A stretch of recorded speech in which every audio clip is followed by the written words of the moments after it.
No, that's way too big. Make this a little bit smaller. Yeah.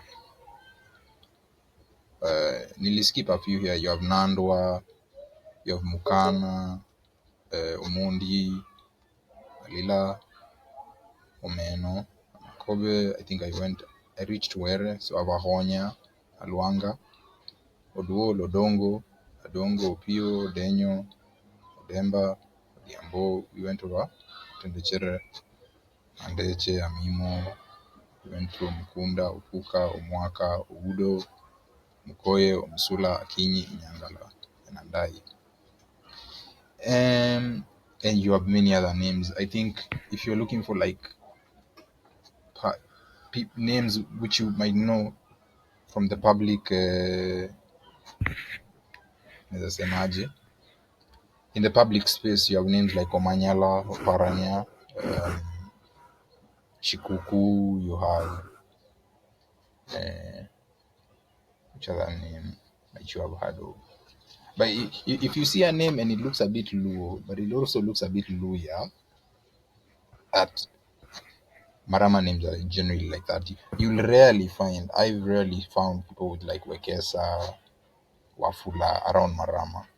We usually have these like an Omukunda, like that just sounds like home. Is that sounds like home, Ahonya. It's very, it's like some amechukua kidogo hapo Gunja alafu akamix kidogo hapo na kitu hapo Mumias, kitu kai Lubanga. Yeah, it's such a those are the names. I don't know if I'll get another chance to talk about the languages. I think ilikuwa kitu mzuri niongee tena. We've just seen from the name, so there's a lot of nilikuonesha Dolo influence, and you can see it's because of the surrounding. I think such a constituency could have easily fallen under Siaya County.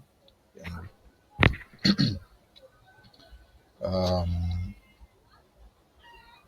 and I know historically, maybe why it didn't is because I remember even part of the work that's gone into making this presentation. So I do visit the National Archives once in a while, and I get those letters about um,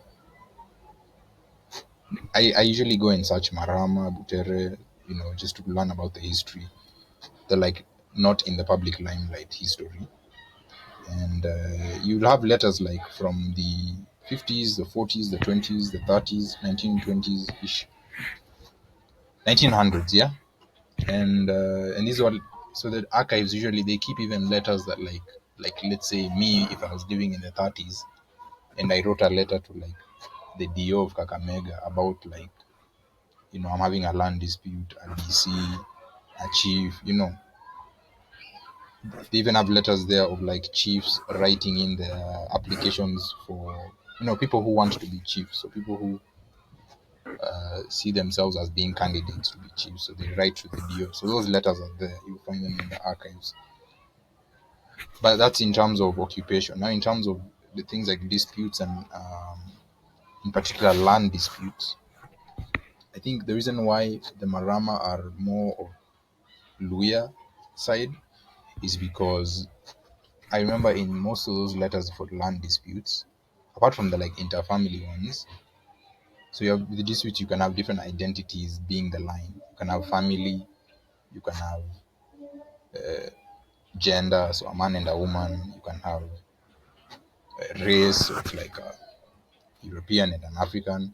And also what you have is like ethnicities. And I remember I saw two or three letters where the dispute was on ethnicity, and apparently, as much as we've assimilated very like today, if you go the Dolo and the Marama speaking people of Marama South specifically, wame mix, like they're kind of, you can't even separate them in any way you can think of that word. They have truly assimilated together.